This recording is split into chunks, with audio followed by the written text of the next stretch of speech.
Good evening. Welcome to Prime Edition. I am Cynthia Nyamai. Now, we've been following up a story for you. The DRC is about to join the EAC and they have the verification that started 3 weeks ago. Tonight, we're going to have Dr. Desai. He is the permanent secretary of the EAC ministry who is going to tell us more about the verification process.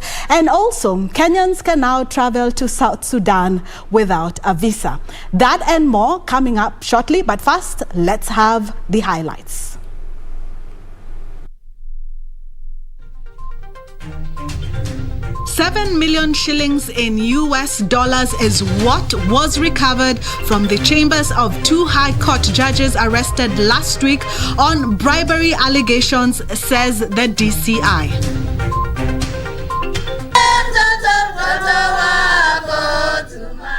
A civilian burial for Police Constable Caroline KANGOGO accused of murdering 2 men before allegedly taking her life. The National Executive Committee of ODM has today resolved to formally exit the NASA coalition. The NEC has further deliberated on the future of the party and its need to make new friends. We intend to embark on a program to build new partnerships and extend the ongoing talks with our potential partners to the grassroots. Who really is NASA? The big question as Raila Odinga-led ODM decamps from the National Super Alliance.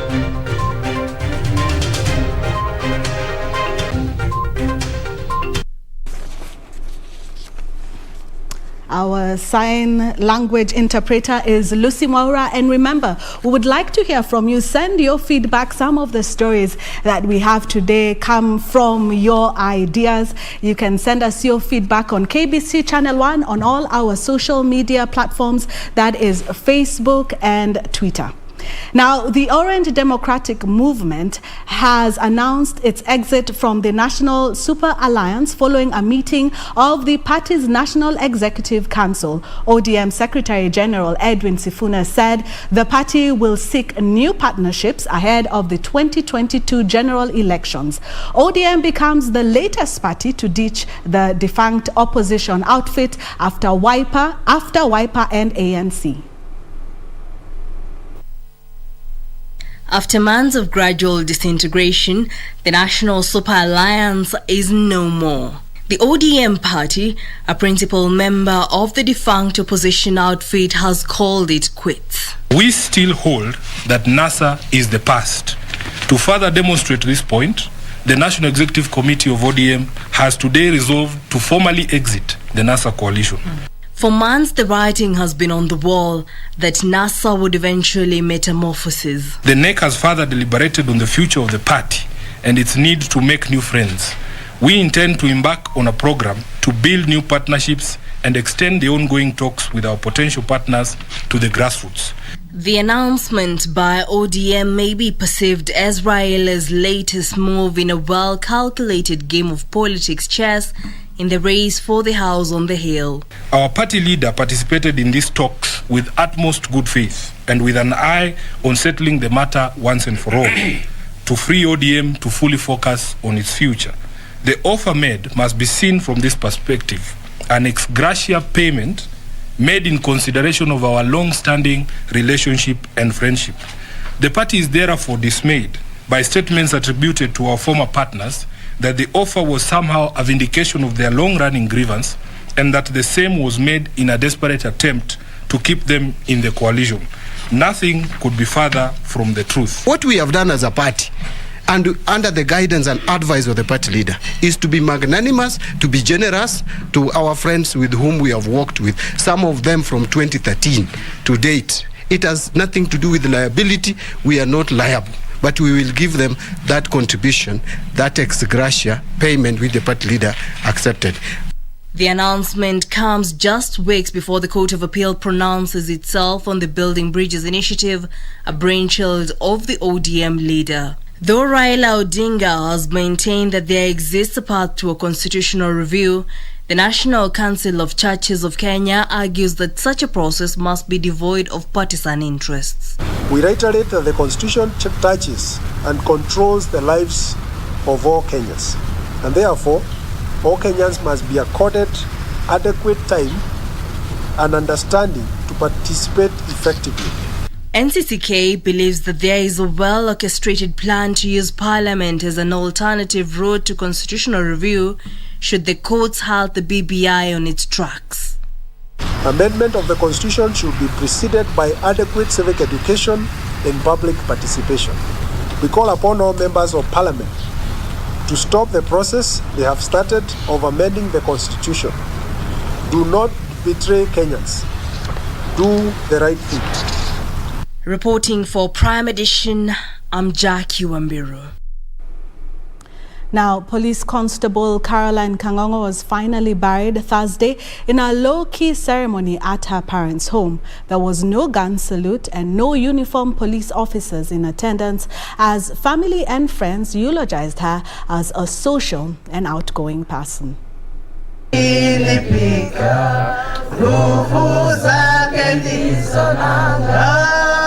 Hundreds of people gathered at the Anin grounds in Iten to bid farewell to Caroline KANGOGO, a member of the National Police Service who died on the 16th of July, 2021. The late was a member of St. Joseph's Catholic.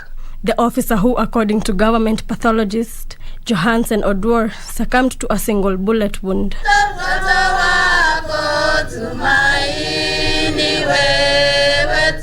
Friends and relatives paid glowing tribute to KANGOGO despite her being the main suspect in two murders, a police officer in Nakuru and a businessman in Juja. Mom, you have passed on, but your memories will always live on with us. We will be forever grateful and thankful that you are our mom.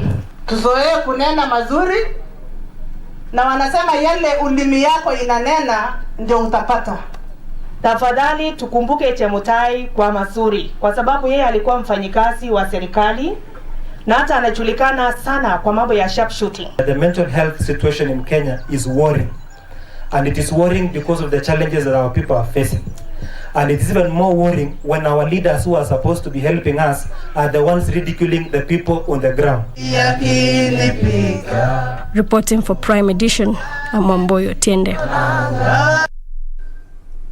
The Directorate of Criminal Investigations, DCI, says they have recovered close to $7 million from the chambers of Justice Aggrey Muchelule and Said Chitembwe, who were arrested last week on bribery allegations. The DCI says $50,000 were recovered from an unidentified lady in Justice Muchelule's chambers and a further $7,000 from Justice Chitembwe. In an affidavit filed by Chief Inspector Felix Karisa Banzi, the Directorate of Criminal Investigation says the search conducted in the judge's chambers resulted in the recovery of $50,000 from a lady in Justice Aggrey Muchelule's chamber and $7,000 from Justice Said Chitembwe. The officer said once investigations are finalized, appropriate action will be taken. The Kenya Magistrates and Judges Association obtained order barring the Directorate of Criminal Investigations and the Director of Public Prosecution from arresting and recommending charges against Muchelule and Chitembwe pending hearing and determination of the case. The case will be mentioned on the 18th of October this year. Beatrice Gatonyengetich, Prime Edition. Earlier I said $7 million. It's actually 7 million Kenya shillings. Moving on now, Kenya and the United Kingdom, UK, has signed two key agreements in the health sector on the third day of President Kenyatta's official visit to the European nation. President Kenyatta says the two pacts will deepen the Kenya-UK partnership in healthcare provision and encourage the sharing of workforce and best practices in the health sector. The first pact, signed by Labour Cabinet Secretary Simon Chelugui and UK Secretary of State for Health Sajid Javid, is a memorandum of understanding on health workforce collaboration. The agreement on health workforce collaboration provides a framework for capacity building and exchange of health workers between Kenya and UK, while the Health Alliance is a collaborative platform for healthcare providers. The second agreement, also an MOU, is on the launch of the UK-Kenya Health Alliance, a collaborative platform for healthcare providers. Speaking at the Royal College of Physicians in central London, where the agreements were entered, President Kenyatta expressed optimism that the two pacts will deepen the Kenya-UK partnership in health provision. I believe will create a platform for not just health worker exchange, but total capacity building of healthcare professionals, not only in Kenya, but also in the region, who will also take advantage of this partnership. The President applauded the UK for its partnership with Kenya in COVID-19 research, a groundbreaking exercise that saw KEMRI undertake serosurveillance, transmission modelling and testing for the Oxford-AstraZeneca vaccine. We also appreciate the Kenya and UK collaboration in the COVID-19 research, which has enabled KEMRI also to perform serosurveillance, modeling transmission and vaccine testing. And this work will greatly help us as a country to model our health system capacity and to determine how best to enforce the capacity of the system to manage COVID-19 cases. It may have only been formalized a year or so ago, but early this year, I think it was formally put together, but it's been saving lives for decades. And Mr. President, it helped to drive on your big four visions for your country, the vision here of affordable healthcare for everyone in Kenya. Nancy Okwari, Prime Edition.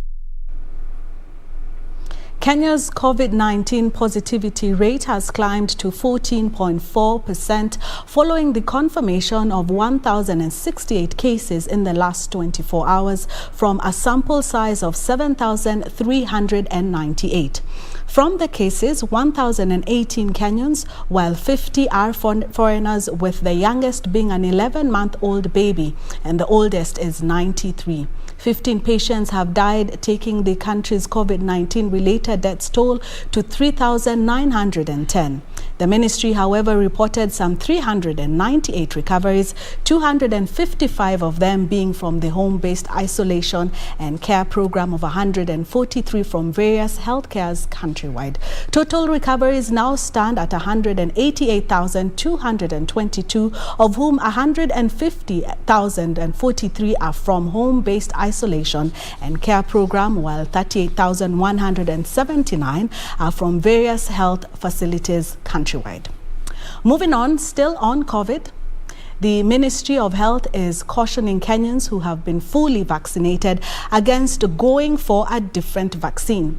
The chairman of the COVID-19 Vaccine Deployment Task Force, Dr. Willis Akwale, says those who have received their 2 doses of AstraZeneca vaccine should wait for further direction from the Ministry of Health. Dr. Akwale further cautioned Kenyans against complacency at a time when the country is battling the dominant Delta variant. As the country awaits the arrival of more doses of the COVID-19 vaccines in the course of this week, the Ministry of Health is concerned with reports that a section of Kenyans fully vaccinated intend to use a different vaccine for a new 3rd dose. The chairman of the COVID-19 Vaccine Deployment Task Force, Dr. Willis Akwale, says such a move is uncalled for as the ministry has not issued such a directive. What they are saying, although I got AstraZeneca 2 doses, I can also get Pfizer, another 2 doses. That is going to be chaotic. It's not something we want to see. If you have got your 2 doses of AstraZeneca, you are fully vaccinated, we will tell you when you need another round of vaccination. Let me tell Kenyans, the vaccines, all these vaccines are the same with respect of reducing severe disease, hospitalization and death. Akwale said with the new doses, more Kenyans would receive their first dose as the ministry races against time to vaccinate over 2 million people by December. Given the improved situation of our vaccine, now we are going to administer both the first and the second doses. And now the doses are available, and you'll start seeing them this week. And as the country continues to witness an upsurge in COVID-19 infections occasioned by the Delta variant, he is cautioning Kenyans against complacency. If there are people who are thinking that after vaccination it is freedom, there is no freedom. You are actually a public health risk factor, because if you don't put on your mask, if you drop down the hygiene practices, you stop social distancing, then you will be spreading the disease. Despite the Delta variant being in circulation, he says the efficiency of the vaccines is not fully compromised. That the vaccines still work even with the Delta variant. They may just be slightly less effective, but they work. Despite a section of Kenyans having been fully vaccinated against COVID-19, the Ministry of Health is cautioning against complacency at a time when the number of infections is on an upward trajectory. Nancy Okware, Prime Edition. Thank you, Nancy, for that report. We'll take a short break, but when we come back, I'll tell you why food prices are likely to go up in the next few weeks.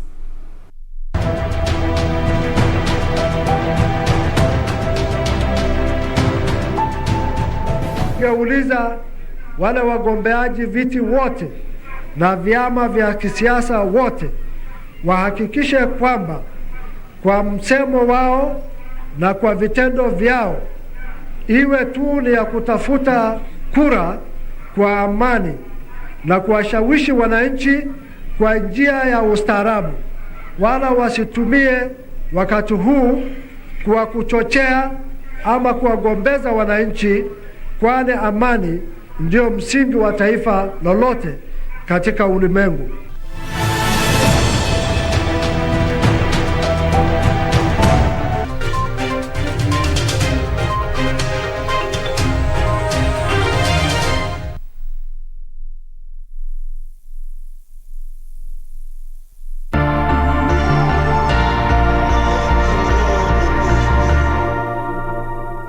Kwa majina yangu naitwa Eric, ama unaweza niita Mugaka.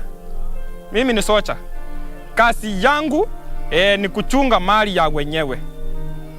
Hakuna kitu kwa uchungu sana kama mtu kupoteza, especially pesa ameweka kwa nyumba ama ofisini. Na hizo kesi hukuwa ngumu sana kufuatiliwa, na waomba wenzangu kama vile mimi ufanya, weka pesa yako kwa panga account juu KDIC imekuhakikishia iko safe. Weka kitu kwa panga. Be sure, check out for a KDIC sticker in your banking hall. KDIC, protecting your deposits.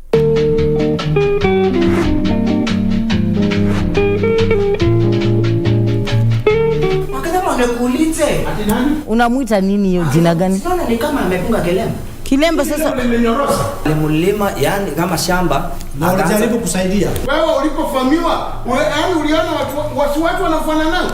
Mimi nauliza, nani anafanana na wewe? Watu wengi sana wanafanana. Na kuuliza hizo, ongea lugha ile nitaelewa. Because the coming there, imekogo kuja wachana nayo, peleka ichingo.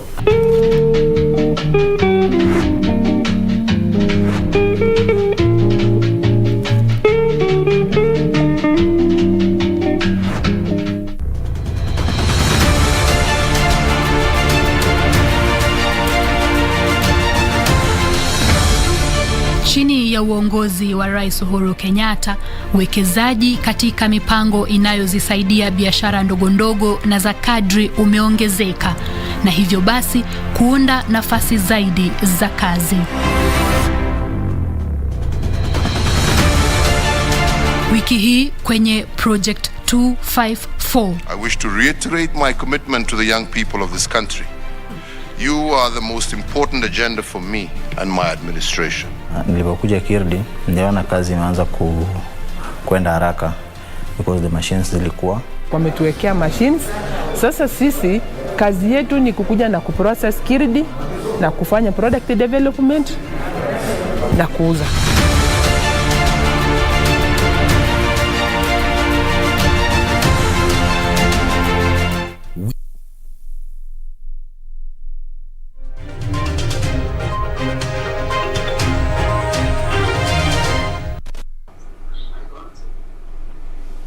Welcome back. Now, last month we told you that we will be highlighting the EAC every last Thursday of the month.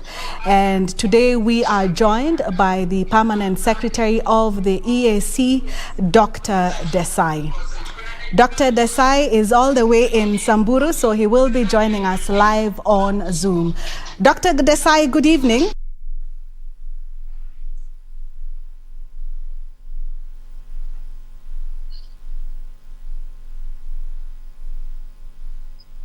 Good evening, Dr. Desai. Good evening, Cynthia, and very good to be here with you on this show. It's so good to have you in our studio today virtually. The last time we spoke, that was exactly 1 month ago. You were traveling to DRC for the verification process. Maybe if we could start with that, if you could give us, a few pointers on how far the verification process for the DRC to join the EAC has gone. Thank you, Cynthia. Indeed, at an EAC summit this year,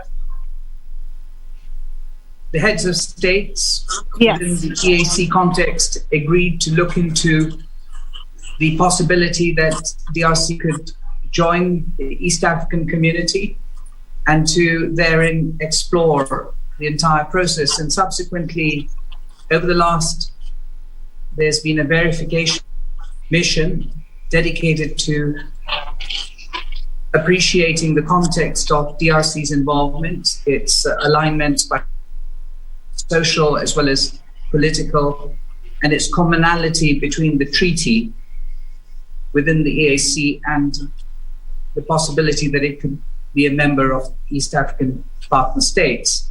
And indeed, this is now concluded, and finally a report will be shared to the Council of Ministers, who would then take it through another phase by way of negotiations between DRC and the EAC, and subsequently to the summit where the final decision would take place.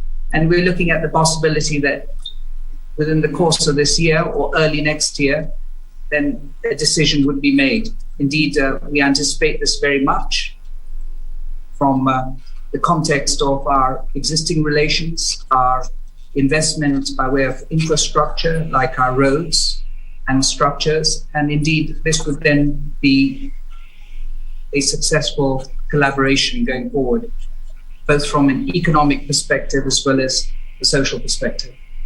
Yes. Would it be safe to say that from that visit, DRC has followed all protocol, and so this process might be fast-tracked?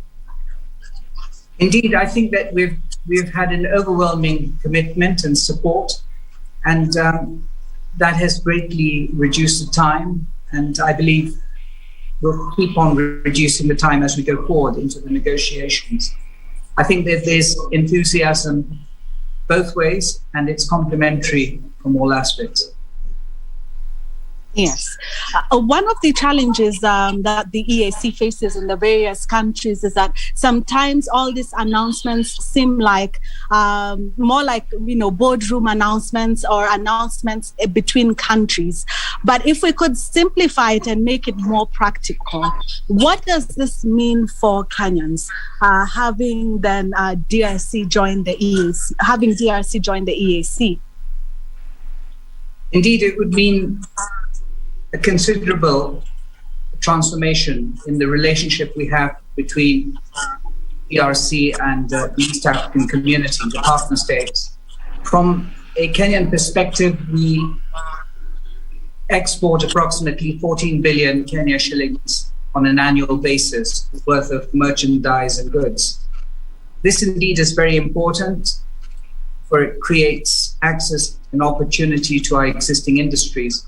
But what this linkage and this partnership will mean, and by way of DRC being part of the East African partner states, would be that a great deal more access will be possible by way of people being able to freely move back and forth into DRC, the opportunities therein, by way of the culture diversity as well as collective engagement on projects and initiatives, the promotion of technology transfer, the ability for us to promote knowledge between partner states and DRC. And all of this will have a huge social significance by way of ensuring that we're able to open up to an enormous country with almost 90 million people. But it'll also make a huge difference in terms of our manufacturing capacities and mutually our ability to appreciate and understand the strength of the markets, the common market, by way of encouraging investment and promoting that greater resilience of our economies within East Africa and Central Africa. And most importantly, of course, it will mean a tremendous amount by way of ensuring that we promote the necessary transformation of our service sectors, our industrial sectors, commerce, our existing financial sectors. This would be a great amplification of our efforts to date, and those include establishing one-stop border posts, road networks which link all the way to Mombasa, and so forth. And all of this would be greatly facilitated now by way of DRC joining the Common Market Protocol, the Customs Union, and thereby creating an enormous synergy and transformation. And this is what we all very much look forward to, that scale and that capacity that would be indeed a game changer in all our affairs mutually, and promote greater capacity for the entire East African partner states. Yes, and just this week, there was an announcement that now Kenyans can travel freely to South Sudan without visas, which is in line with the EAC rules. But there has been concern that there is protocol that is still not, crucial protocol actually, that is still not being followed by South Sudan. What steps are being taken? Indeed, this is all work in progress, Cynthia. The great news indeed, we've had many different movements to date. You know, the application of DRC joining the East African partner states, and this is indeed work in progress. And indeed, you know, the possibility that now as partner states, we can play a more significant role into the exports into DRC, which currently stand collectively at 13%. But even if we look at the developments now taking place within South Sudan, and in line with the EAC treaty, this is a significant acknowledgement and an appreciation of the East African partner states by fulfilling what the EAC treaty very clearly spells out, to ensure that partner states remove the visa requirements. And I think that we're incredibly grateful and in particular very pleased with this decision, which has major implications by way of, first and foremost, promoting greater movement of people. And this includes everyone, including the youth. Visas generally are a hindrance, but they are also a hindrance to micro, small, medium enterprises and all kinds of commercial activities and services. And so without visas, there'll be a lot more free movement, there'll be a lot more negotiation and collaboration.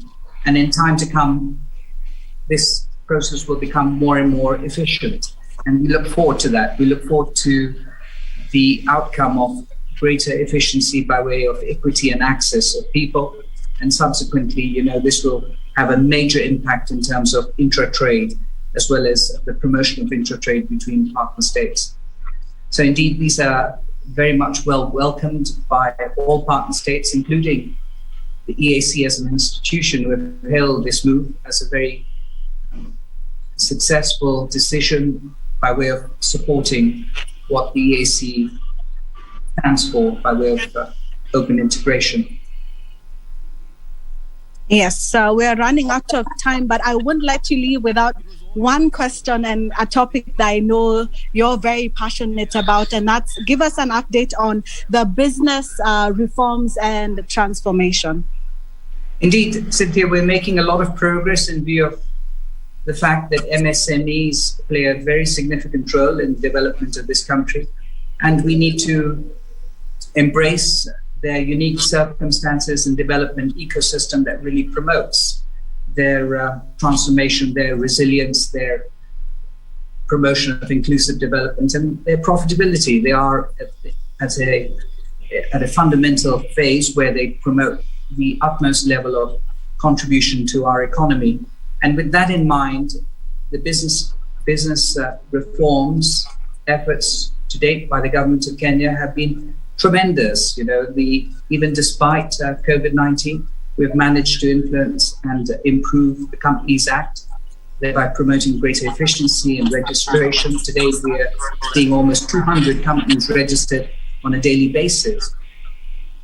Further to that, the ability for us to ensure that they're sustainable is on the, which include first time Kenya has established a small claims court, which now enables greater equity and access to justice of smaller organizations and at no cost. And I think that this indeed is once again significant to how we create an ecosystem that's enabling. At a recent meeting, the micro, small, medium enterprise sector have very clearly spelled out that they need an ecosystem that's predictable in order for them to invest more, to be able to ensure that the policies and legislations and the regulatory environment are very clear from a context perspective as well as their involvement. But they'd also like greater awareness by way of all the reforms that are currently occurring within Kenya. And indeed, there are many, and we have established an innovation through a toolkit which enables them to have access to this information so that they keep abreast. This is a very important part of their sustainability and performance, knowing the ecosystem that exists so that they're able to invest freely and have the greater confidence towards ensuring that they're able to scale their businesses and diversify their product range. Further to that, government has created markets by way of ensuring that government procurement is targeted to local content. But all the work we're doing within the East African community is promoting the access to external markets, thereby promoting greater cross-border trade. Our efforts have also borne well by way of promoting and building further capacity amongst women traders across borders.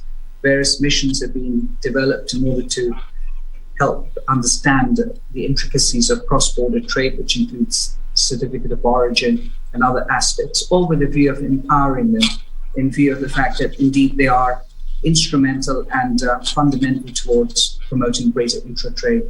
Last week, we established the foundation for Busia market, which will be an innovation in itself to promote this thinking by way of promoting the necessary trade and capacity within the region. So indeed, the reforms are playing out and we are making them COVID-centric so that we ensure that whatever we are focusing on, whether it's meetings virtually, are all recognized within the context of policy, legislation, and regulation as far as the business environment is concerned.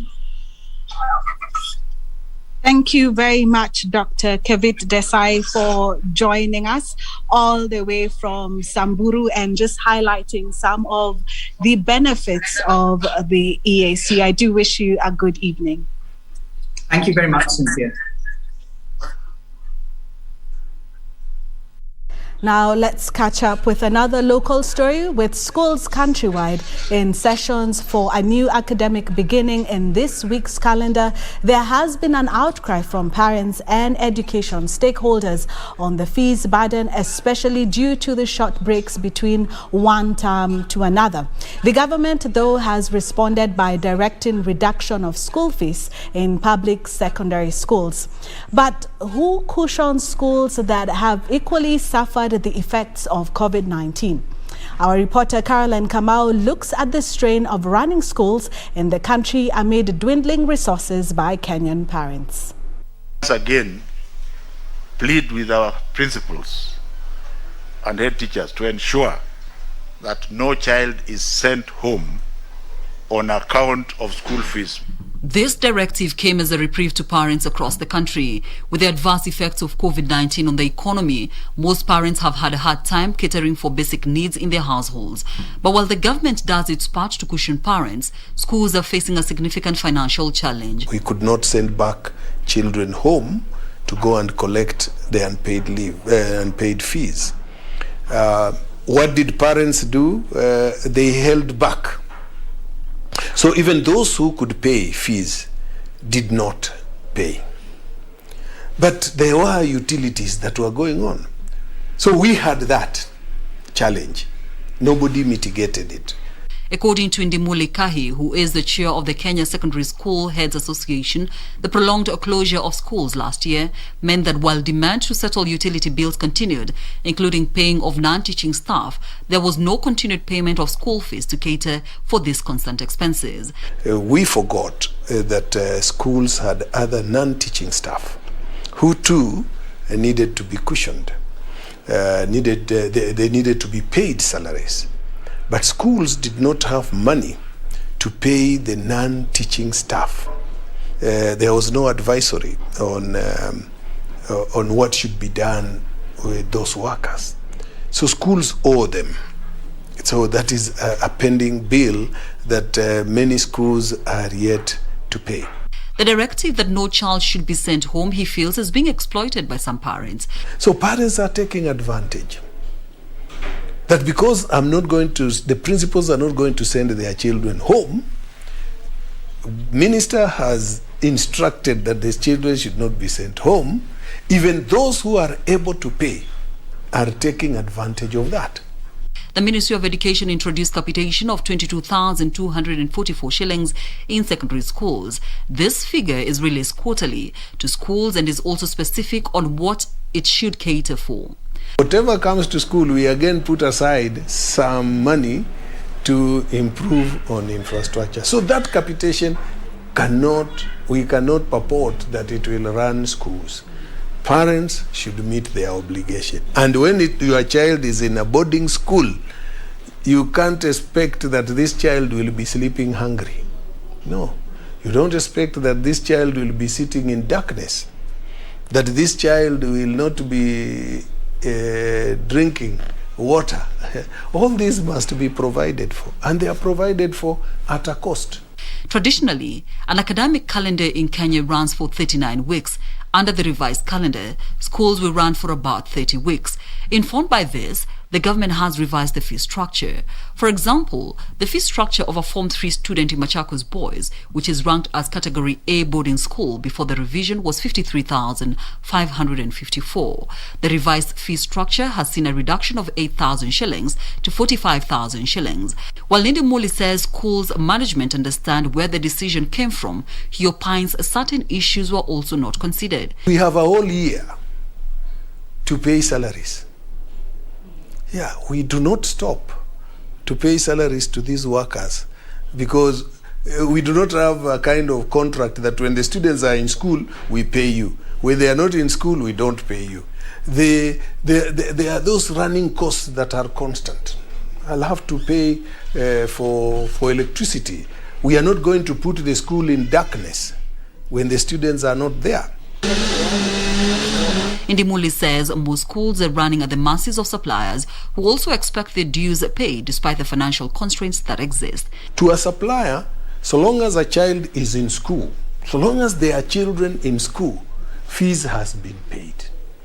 They have no business with the instructions we are getting that don't send away children. That is none of their business. Moving forward, the principal of Machakos Boys says there will be need for schools management to reorganize their budgets to ensure schools continue running. There will be definitely a reduction in the provision of services, in order to mitigate that.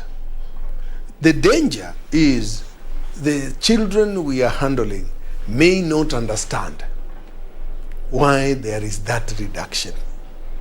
So in some cases, they are bound to react. We only pray that they will be made to understand. Caroline Kamau for Prime Edition.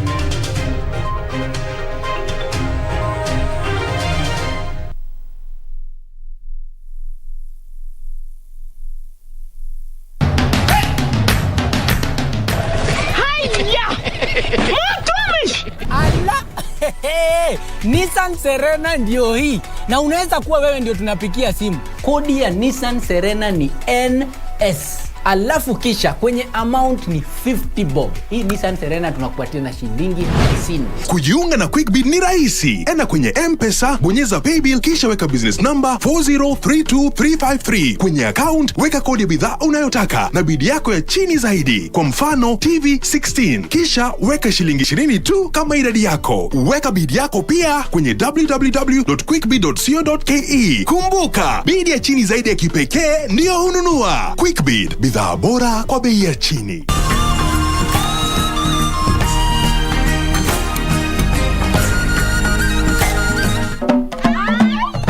This week on Surura, a tiny fish making a huge impact. Rastani Ebola Argentina. Fashion on Kenya's lakeside region. With the one and only. And a dance to keep the culture alive. That's coming right up on Surura. Find your adventure. Ndio ile Lake Victoria pale ninaiona vizuri sana.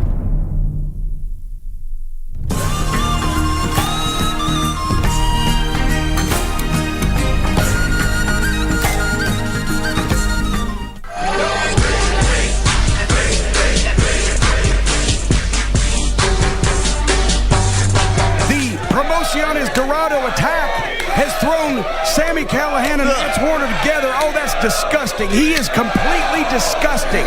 This is the last thing that I ever thought I'd see. These two maniacs teaming up, and you know, here we go. We're not even waiting for the bells. Oh, man,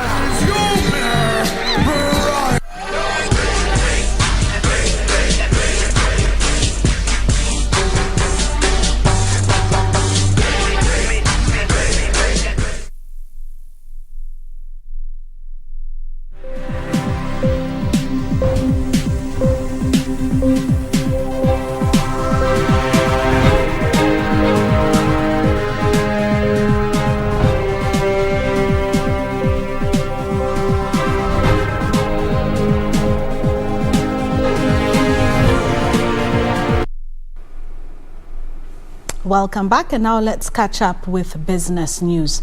Now, food prices are likely to go up in the coming weeks due to depressed rainfall in food-growing regions. This is according to Central Bank Governor Dr. Patrick Njoroge, who projects lower maize and wheat yields this year due to insufficient rainfall in most parts of the country. Here is our reporter Caroline Jenga with the details. The rate of inflation hit a 15th month of 6.3% in June, driven up by higher food and energy costs. Data from the Kenya National Bureau of Statistics indicate that the price of sukuma wiki, spinach, beef and cooking fat increased, pushing up the rate of inflation in June. And in a post-monetary policy committee briefing, Central Bank Governor Dr. Patrick Njoroge said the situation is likely to worsen in coming weeks as the cost of foodstuffs go up due to depressed food production caused by poor rains experienced in most food-growing regions. June, July, August, and it looks like rainfall during this period the outcome will be worse or lower as compared to 2020. So that's one thing. And then we have also seen, so this will lead to, let's say, poorer crop conditions. And we've already, therefore, assessed lower yields in terms of maize, wheat, etc. Dr. Njoroge expects inflationary pressures to increase in coming weeks, but will remain within the government's target band of between 2.5 and 7.5%. He says even though the economy has been performing below par due to COVID-19 disruptions, he is optimistic that the economy will rebound in 2021, supported by the continued reopening of the service sectors, including education, recovery in manufacturing, and stronger global demand. The rising political temperature in the lead up to next year's general election, however, remains of risk. This is our economy, and this is our country. No, we'll still be here at the end of this year. We'll still be here at the end of 2020. 2022. We'll still be here at the end of 2023. We'll still be here at the end of 2024, etc. So it's about time that we did things that will be beneficial to us also in the long run. Carol Jenga for Prime Edition. Now, farmers in eastern Kenya have embraced pre-cooked beans variety that takes 10 to 15 minutes to cook. The farmers have also started a bean processing venture producing bean snacks. Here is Benson Rioba with the details on this week's edition of FarmWise. Average bean consumption in Kenya is estimated at 14 kilos per person annually, with a majority of consumers concentrated in western Kenya. However, nutritionists argue that the consumption rate could be much higher were it not for the tedious process of preparing a plate of beans. This has prompted farmers in lower eastern region to start farming a pre-cooked bean variety that takes a shorter duration to cook when compared to the traditional beans.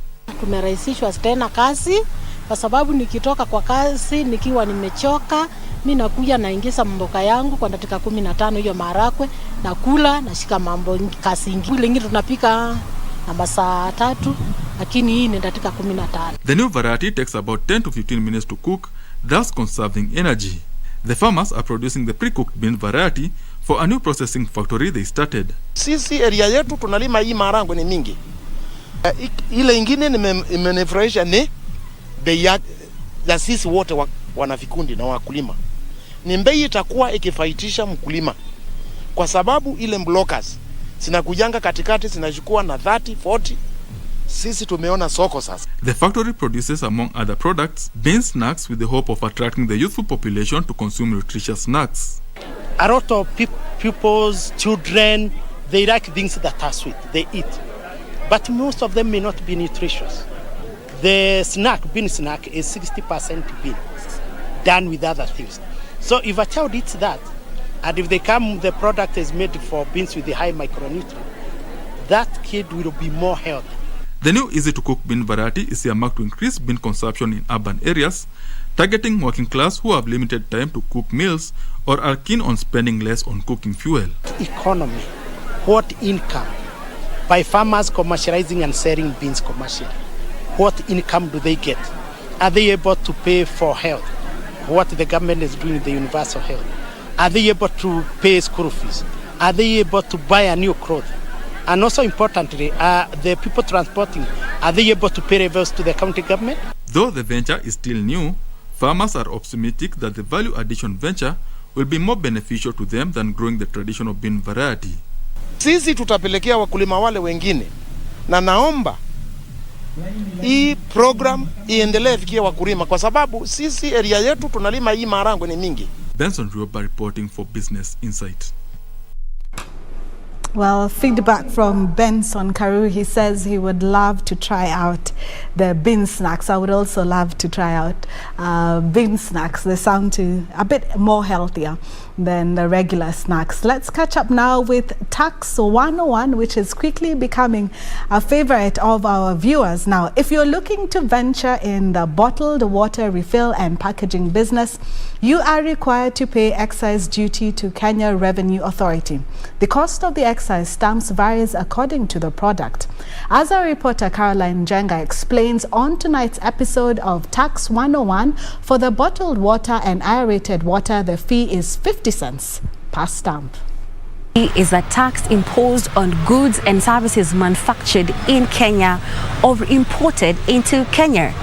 On today's episode of Tax 101, we speak to Joyce Denda, who is a KRA expert, to further break down for us excise duty tax. The Excise Duty Act 2015 prescribes payment of a fee upon application of license or registration to manufacture or import excisable goods. Excise Duty Regulations 2020 provides that 50,000 shillings excise license fee be paid during the business registration. All excisable goods manufactured in or imported into Kenya, with the exception of motor vehicles, must bear excise stamps. I'll start with bottled water. There's also sodas, there's alcoholic beverages, there's cigarettes, cosmetics, and for services, I'll give examples of the other fees that are chargeable by financial institutions, e.g. banks, for example, ATM withdrawal. The cost of the stamps varies according to products. For alcoholic beverages, there's like spirits. For spirits, it's about 265 shillings and 50 cents per liter. Then for wine is 198.34 per liter. For mineral water and aerated water, the fee is 50 cents per stamp. There are two key players in the water industry, bottlers and refillers. The biggest bone of contention has been with the latter category, which specializes in refilling water using automatic water dispensers, also known as water ATMs, on whether to charge excise duty or not. According to the law, they are also obligated to charge excise duty. According to the Finance Act 2020, all persons in the business of bottling, including those refilling or packaging water, are required to obtain an excise duty license from Kenya Revenue Authority as a prerequisite for charging and remitting the excise duty. They are also required to affix excise stamps on each bottle that has been refilled or packaged. Specific persons who are licensed, for example, excisable manufacturers. There is also excisable service providers, and these ones are not licensed, but they are registered. They are the importers of excisable goods. These ones are just registered. So the three are the ones who are supposed to account for this tax by they file a return and they pay on iTax on or before the 20th of every month. In situations where the sale of water is through automatic dispensers, commonly known as ATMs, it may be a challenge to affix stamps on the bottles for walk-in customers. In this case, the seller is required to obtain an excise license and remit to Kenya Revenue Authority 5 shillings and 47 cents for every litre of water sold per month. Caroline Jenga for Prime Edition.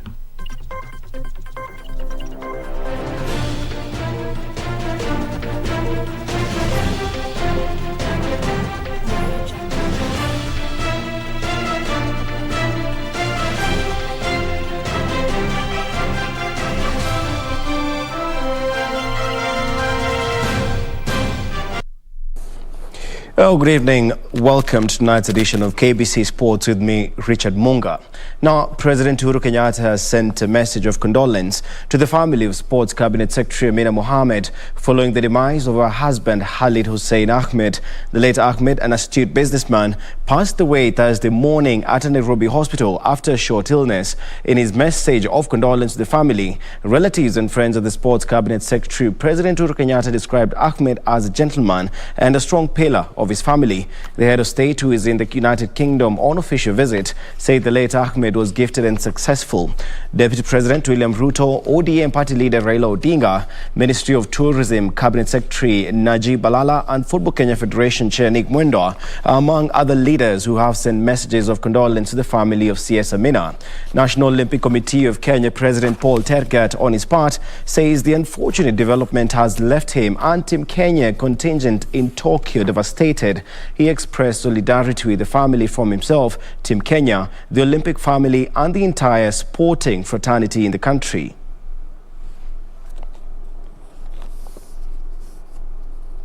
Now to Tokyo, whereby the